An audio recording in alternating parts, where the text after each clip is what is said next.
Bom dia, nono ano! Tudo bem com vocês? Aula 15 de português. Vamos lá? Corre, corre, corre, corre. Pega a agenda para anotar.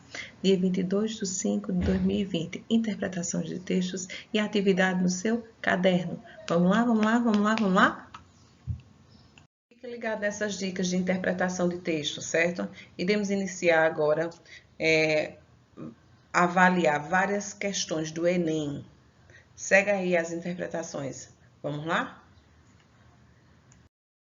Olha aí, galera. Só uma dica. Tanto as crianças quanto os adolescentes, futuramente, e agora também, deverão se tornar cidadãos críticos, não é isso? E participativos na sociedade. E para que eles se tornem críticos e participativos, requer o quê? Um conhecimento das disciplinas que compõem todo o currículo escolar. Concordam comigo? Matemática, português, ciência, história, geografia, artes, inglês, todas. É preciso também que você, em parceria com a escola, crie o quê? Habilidades e competências fundamentais para plena participação sua, minha, do meu filho, da sua irmã, do seu pai, na sociedade contemporânea. Tanto no mundo do trabalho, como nas relações sociais, políticas e na cultura. Essas habilidades serão primordiais, fundamentais na sua vida cotidiana, na sua vida de trabalho, em tudo será importante. Então, primeiramente, você tem que ter uma imagem aí na tela que diz assim: as melhores viagens da minha vida eu fiz sem sair do lugar. Perfeito, eu amo essa imagem. Porque foi através do quê? Da leitura. Essa aula de hoje é interpretação de texto, então eu quero de vocês um olhar crítico. Lembra lá do início do que eu falei agora, ó? Tornar cidadãos críticos. E você tem que criticar com autonomia e ter domínio do que você está falando.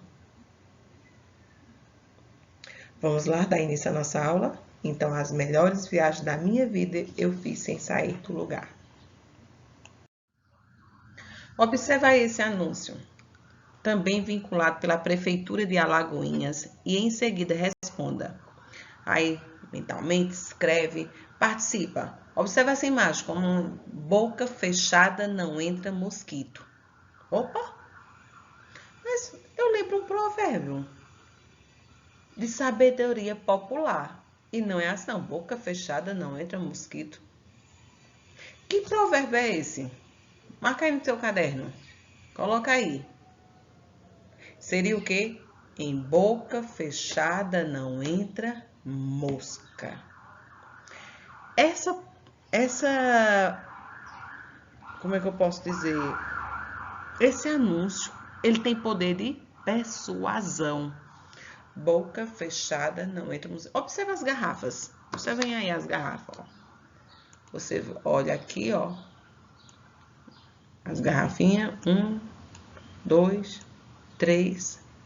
E em seguida você leva, ó. Porque se ficar fechada, não entra o quê? Opa, mosquito. E embaixo aqui, ó, nessa outra parte, deixa eu circular aqui para vocês, tem dizendo, ó.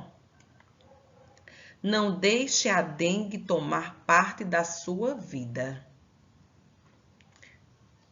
Perfeito, eu adorei essa criatividade no anúncio. Cópia rápida, fácil, vai ser bom, não foi? Cópia rápida e fácil, vai ser bom, não foi? Ó, essa foi uma questão do Enem. A rapidez é destacada como uma das qualidades do serviço anunciado, funcionando como estratégia de persuasão em relação ao consumidor do mercado gráfico. O recurso da linguagem verbal que contribuiu para esse destaque e emprego foi o qual? Veja aí, ó. Aí embaixo você tem: uma empresa com prêmios internacionais não poderia oferecer menos do que a melhor qualidade em impressão digital do mundo. As formas verbais no futuro e no pretérito dá essa sequência para esse anúncio. Vai ser bom, não foi? Apresenta o verbo vai no presente do indicativo, avalia aí, com o valor de futuro associado ao pretérito. Perfeito. O foi revela que a ação de copiar anunciada pela empresa é rápida e eficiente. Para atingir o objetivo de recrutar talentos, esse texto publicitário, o que foi que ele fez? Pensa aí um pouquinho. Quando ele disse que ele só queria os tops, os melhores. Para atingir o objetivo, dê uma olhadinha para a imagem, olha o rapaz, ele tem uma boa aparência, né? Aí em cima, perto da sua cabeça, você tem cheio de máquinas, tecnologias, livros, só avanços. Então, para atingir o objetivo de recrutar talentos, esse texto publicitário fez o quê? Ele apresenta com estratégia a formação de um perfil. O que seria um perfil? Por meio de perguntas direcionadas e dá dinamiza a interação entre o texto e o leitor. Entre o texto, a imagem, e o leitor. As perguntas presentes no texto da propaganda destacam as características necessárias para um candidato ao emprego, inclusive enaltecendo a quem as tem. Ao responder mentalmente às perguntas, surge uma interação entre o texto e você, que é o leitor. E essa interação, texto, leitor, texto, você é receptor, emissor, receptor, emissor, receptor, emissor. Então, há essa dinâmica. Outra questão do Enem de 2013. Queremos seu talento exatamente como ele é. Você já foi chamado de nerd? Já passou um bom tempo pensando em coisas que a maior parte dos seus amigos nem sabia que existia? É louco, né? Por novas tecnologias. Está entre os melhores alunos das melhores faculdades, você é perfeito para nós. Nossa empresa de tecnologia reúne talentos para aprimorar processos produtivos da empresa e líderes. Nossos clientes estão no mundo todo e nossos colaboradores também. Se você quer continuar a ser o melhor, venha trabalhar conosco. Perfeito, né? Tchan, tchan, tchan. Você é o melhor, venha trabalhar comigo que eu só quero os tops, em outras palavras. Observem aí essa imagem. A tira publicada no jornal da Folha de São Paulo mostra uma pessoa em vestes romanas tirando uma selfie ao lado de Jesus. Na cruz, ele recorre a um procedimento intextual, lembra de intextualidade? Para fazer uma crítica. Que crítica seria essa? Que tipo de crítica seria essa? Pensa aí um pouquinho. O quadrinho estabelece uma relação intextual com a figura de Jesus na cruz para criticar o quê? O culto excessivo de autorretratos, ou seja, o culto digital excessivo do autorretratos. Você lembra dessa música do grupo Mamonas Assassinas? Talvez não, mas é da época dos seus pais. Leia a letra da música produzida por ele. Shop Sense. Eu dei um beijo nela, chamei para passear. A gente fomos no shopping para mod a gente lanchar. Comi uns bichos estranhos com um tal de gergelim. Até que tava gostoso, mas eu prefiro aipim. Quanta gente, quanta alegria. A minha felicidade é um crediário nas Casas Bahias. Esse tal de Shop Sense é muito legalzinho para levar a namorada e dar uns rolezinhos. Quando eu estou no trabalho, não vejo a hora de descer dos andames para pegar um cinema e ver. Aí não dá para me entender, não. E também Van Damme. Depois vocês escutam essa música aí, certo? Eu lembro que o refrão faz assim: quanta gente, quanta alegria, a minha felicidade é um crediário nas Casas Bahias. Quanta gente, é bem antiga. Mas vamos lá. Você lembra dessa música? Não, claro que não é da época de vocês, tá? Prestem atenção, parem um pouquinho. Nessa música, o grupo intencionalmente explora uma variedade linguística. Lembra do primeiro capítulo do nosso livro? Para isso, cria um personagem que teria determinadas características de fala. No terceiro verso, temos uma construção que está em desacordo com a norma culta. Identifique-a, reescreva na linguagem culta. Certo? Vou repetir, ó. Ó, já pensou? Veja aí, ó. No terceiro verso, você tem aí uma linguagem, certo? Que está toda desordenada perante a norma culta. A gente foi... Opa, peraí. A gente foi... Ou o correto seria o quê? Muito bem. Nós fomos ao shopping. E não a gente foi ao shopping. Não pode. Tem que ser nós fomos ao shopping. Beleza? Pouco sabemos sobre a pessoa que fala nessa música, mas por algumas pistas do texto podemos imaginar, em sua opinião, qual deve ser. Aí, o grau de escolaridade dela. Nota-se que é uma pessoa que foi pouco à escola, ou não presta atenção, ou não quer usar, mas uma pessoa que, poderíamos dizer assim, que não tem muita escolaridade, ou nenhuma escolaridade. Na questão 3, você tem aí, ó, no terceiro verso da terceira estrofe, presta atenção, é empregado uma gíria, uns rolezinho. Qual o sentido dessa expressão a partir do contexto? O que iria ser um rolezinho? Dá uma o quê? Vamos dar umas voltinhas, em outras palavras, certo? Ó, é uma linguagem formal, né? Ele usa constantemente aí uma linguagem informal. As pronúncias das suas gírias, das suas linguagens coloquiais totalmente contra a gramática, né? Mas também você nota a intimidade das gírias, né? Entre essa melodia.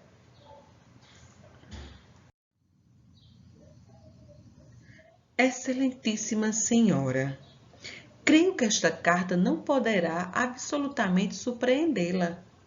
Deve ser esperada porque Vossa Excelência compreendeu com certeza que depois de tantas súplicas desprezadas sem piedade, eu não podia continuar a sofrer o seu desprezo. Dizem que a Vossa Excelência me ama. Dizem porque da boca da Vossa Excelência nunca me foi dado ouvir essa declaração. Como, porém, se compreende que, amando-me, Vossa Excelência nunca tivesse para mim a menor palavra afetuosa, o mais insignificante carinho, o mais simples olhar comovido. Inúmeras vezes lhe pedi humildemente uma palavra de consolo. Nunca obtive, porque Vossa Excelência ou ficava calada ou me respondia como uma ironia cruel. Não posso compreendê-la. Perdi toda a esperança de ser amado. Separamo-nos.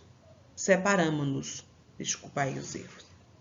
Menina, puxa, que linguagem, hein? A linguagem utilizada na carta é uma linguagem verbal escrita. O tipo da linguagem é padrão ou não padrão? Claro que é padrão. Você fica avaliando aí a linguagem perfeita utilizada na linguagem padrão. É impressionante, né? A pessoa, a sua intimidade com as letras, os recursos maravilhosos, muito bem utilizados, até os pronomes, as colocações pronominais. À medida que eu ia lendo, veio aqui as regras das colocações pronominais.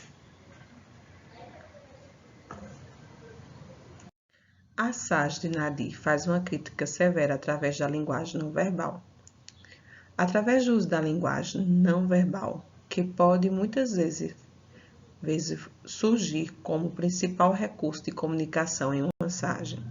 O sagista Nami faz referência ao seguinte evento: guerra no Afeganistão, ataques de 11 de setembro nos Estados Unidos, violência na cidade do Brasil, um conflito entre Israel e Palestina. Avalie aí direitinho, pensa, olha bem muito.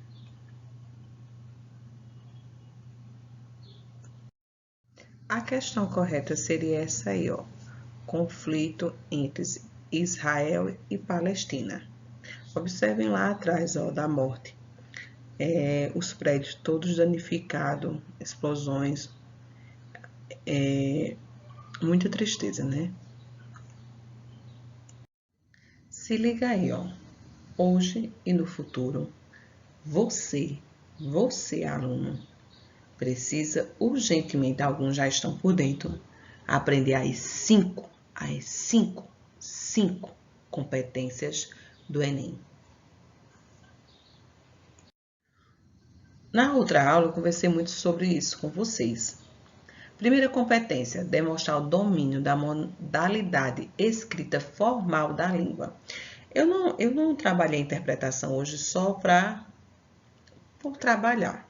Perceberam que anteriormente falei da linguagem formal e informal. Olha o que diz aí na primeira competência: demonstrar domínio na escrita formal. Então, no Enem, a primeira competência, você tem que dominar a gramática. Competência 2. Compreender a proposta de redação. Lembra da temática e da tese, da ideia principal do texto? Aplicar os conceitos de várias áreas. Lembra do que eu falei do conhecimento de mundo? Né? Você está antenado, ligado às informações dentro dos limites estruturais, ou seja, margem e parágrafo.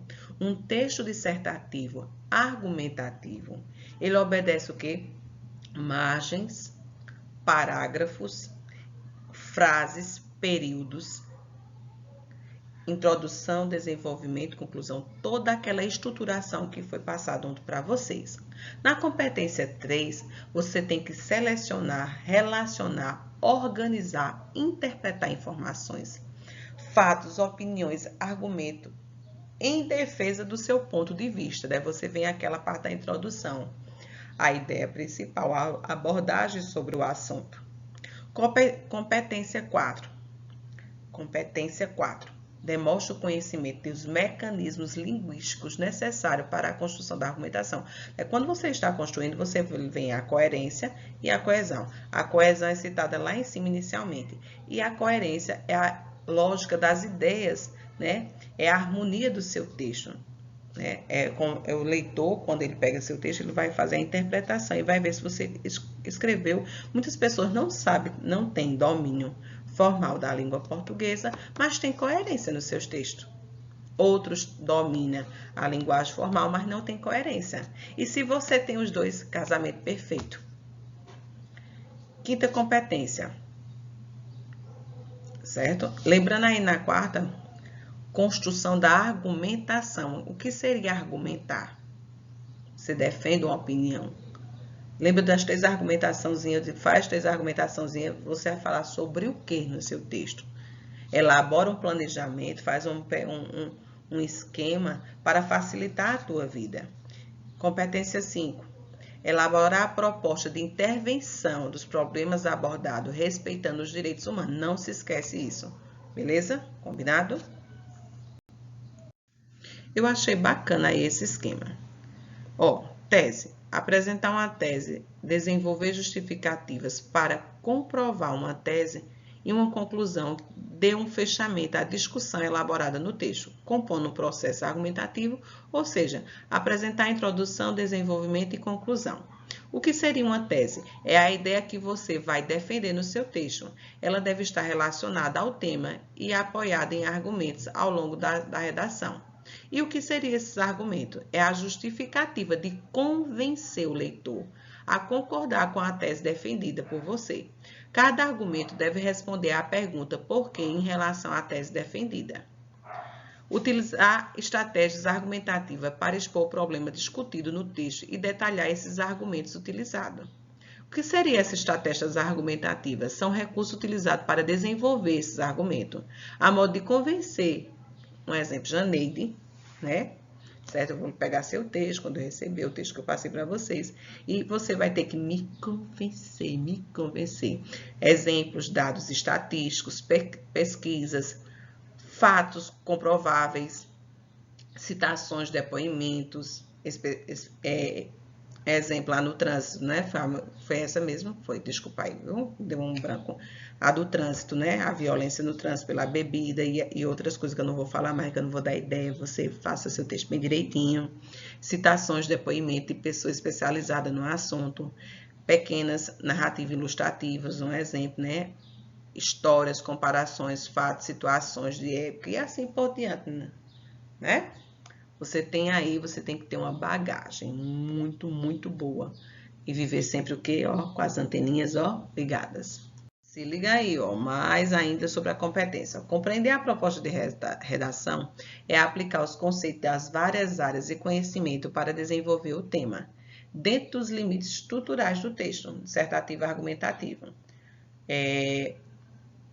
Cuidado para você não fugir do tema, ó, fuga ao tema, ó. Às vezes você lê, não compreende e acha que arrasou e você fugiu totalmente do tema. Se liga aí, apresenta o assunto, certo? Demonstra um domínio precário. Se você demonstrar um domínio precário, meu amigo, já era. Se você não domina os traços, os tipos textual solicitado, que é o texto dissertativo, você faz uma narrativa, eita, perdeu. Desenvolver o tema recorrente à cópia de trechos motivadores, isso também não é legal. Não vai ser legal, você não pode sair recortando pedacinhos dos textos motivadores. Desenvolver o tema por meio de argumentação prevista. Você tem que ter domínio sobre tudo que você está falando. Você não pode simplesmente sair recortando, citar, você tem que ser de fontes verdadeiras, você tem que ter domínio sobre essa informação, certo? Desenvolver o tema por meio da argumentação. Consiste em apresentar um bom domínio do texto dissertativo e argumentativo, com preposições, argumentações, conclusão, elos coesivos. O que seriam esses elos coesivos? Conjunções, pronomes. Você tem que utilizar corretamente o que. E, por fim, desenvolver o tema por meio de argumentação, que consiste a partir de um repertório sociocultural produtivo e apresentar excelente domínio do texto dissertativo e argumentativo. Sarge sobre a antiga eleitoral da reprodução. Você tem a soberania, os políticos e os eleitores, né? Os eleitores aí é tido como na figura do animal, né? De um burro. Façam a leitura dessa imagem, observem bem, certo? E o que é que esse contexto histórico dessa caricatura leva você a pensar sobre o quê? A prática eleitoral antiga, né? Leiam aí com atenção, ó, e identifica a correta. A Sarge satiriza uma prática eleitoral presente no Brasil, da chamada Primeira República. Tal prática revelava a ignorância por parte dos eleitores dos rumos políticos do país, tornando esses eleitores adeptos a ideologias políticas nazifascistas. B. A ausência de autonomia dos eleitores e sua fidelidade forçada a alguns políticos, às quais limitava o direito de escolha e demonstrava a fragilidade das instituições republicanas. Letra C. Restrição provocada pelo voto censitário, que limitava o direito da participação política àqueles que possuíssem um certo número de animais. D. Facilidade de acesso à informação e propaganda política, permitindo aos eleitores a rapidez e identificação dos candidatos que defendiam a soberania nacional frente às ameaças estrangeiras. Ou letra E. A ampliação dos direitos do voto, trazida pela República, que passou a incluir os analfabetos e facilitou sua manipulação por políticos inescrupulosos. É notório, né? A ausência de autonomia não, descarta a letra B. Ignorância por parte dos eleitores rumo aos políticos do país também não. Então, descartei a A e a B, vamos por eliminação. Restrição provocada pelo voto de forma alguma. D, facilidade, não estou vendo acesso de informação de forma alguma. Permanece a letra E, que é a ampliação do direito do voto trazido pela República, que passou a incluir os analfabetos, ou seja, eles não tinham certo conhecimento e era fácil, uma presa fácil a serem dominados. E até hoje é assim. Alguns, infelizmente, algumas pessoas votam porque é bonito, porque ganha alguma coisa, né? Infelizmente, é o Brasil. Como sempre, muito curiosa, fui lá pesquisar algumas palavrinhas aí dessa questão. Satirizar, acredito que todos já sabem, critica, é uma crítica de forma irônica. Por que irônica? Daí você volta lá para a questão que era a correta, que é a correta, analfabetos, voto, né? Voto. Aí você vai por voto, esse voto foi o primeiro voto aqui, né? O primeiro modelo eleitoral aqui do Brasil, voto censitário. Daí eu fui pesquisar o que seria censitário. Tem algumas restrições nesse voto para certos grupos sociais do Brasil, não sei, um poderzinho melhor de aquisitivo. É tanto que você, quando vai até lá, tem a soberania, a política e o eleitor, né? Vestido de paletó, tudo de burro. Por que burro?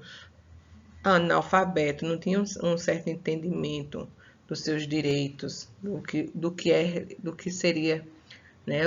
O que é um voto, o que seria vir a ser o voto. Né? E só quem tinha esse poder nessa época era o padrão social econômico alto. Então, uma pessoa de poder aquisitivo baixo não poderia se envolver de forma alguma aí com essa política, esse modelo aí. E narcisista, tem lá na questão, que ele diz que quando ele diz assim, satirismo é uma prática eleitoral presente no Brasil, chamada Primeira República. Tal prática revela a... Daí tem aqui na questão a nazifascista. Originou-se a partir da Liga do Combate Alemã para a destruição da escravidão. O objetivo era construir uma nação consolidada sobre uma única verdadeira raça. Meu Deus do céu. Vocês também já devem ter estudado com Marcílio nas aulas de história. Tá? É muita tristeza, né? Você vai lendo, vai pesquisando, você vai avaliando. E as questões do Enem, as questões que vocês... Tem que ser assim, minha gente, tem que investigar. Por isso que nas provas, nas minhas aulas, sempre eu digo, pega o dicionário, pesquisa. Não fica com dúvida, porque através do significado das palavras, vocês vão tendo outros valores semânticos, vão adquirindo outros sinônimos, outros significados, e você vai ampliando o seu aí vocabulário e conhecimento, beleza? Leia o texto abaixo, que pertence ao manual de etiquetas, 33 etiquetas de como enfrentar o aquecimento global e outros desafios da atualidade. Ao fazer compras, leve sua própria sacola, de preferência a de pano resistente. Aconselho o presidente do Instituto Etnos Ricardos com esse gesto simples, você deixará de participar da farra das sacolinhas plásticas que entope cada vez mais os lixões das grandes cidades. Desculpa os erros. O conselho dado por Ricardo pretende contribuir para a preservação do meio ambiente. evitar o desperdício das sacolas plásticas, vender mais sacolas de pano ou rompimento dos bueiros. Super fácil, né? Muito bem. Seria a letra A. Contribuir para a preservação do meio ambiente. Para um pouquinho aí, faz uma relação aí com essa imagem. Quem não lê, mal fala, mal ouve e mal vê. Vocês concordam ou discordam? Na segunda-feira eu quero perguntar a vocês, viu? Quem não lê, vocês concordam ou discordam, certo? Para a segunda-feira, ó. Mal fala, mal ouve e mal vê. Essa frase é de Monteiro Lobato. Vocês concordam ou discordam dessa situação? Ó.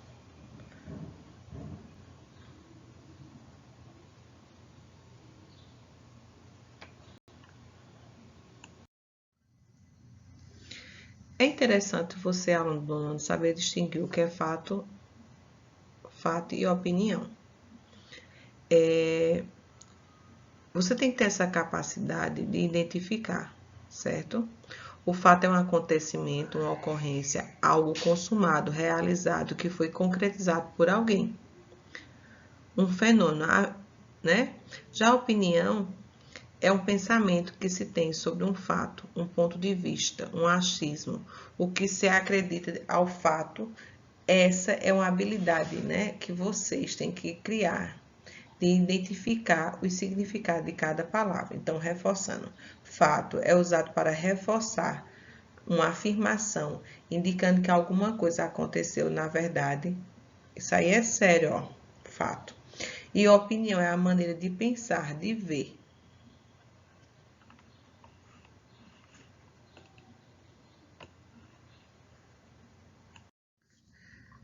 Bom final de semana, né? Que Deus abençoe vocês. Hoje é sexta-feira e segue aí, certo? No portal plural, duas atividades. Uma para você realizar uma dissertação e o outro, um texto, um exercício, perdão, para você responder alguns questionamentos sobre morte e vida severina. Fica com Deus e até a próxima. Beijo.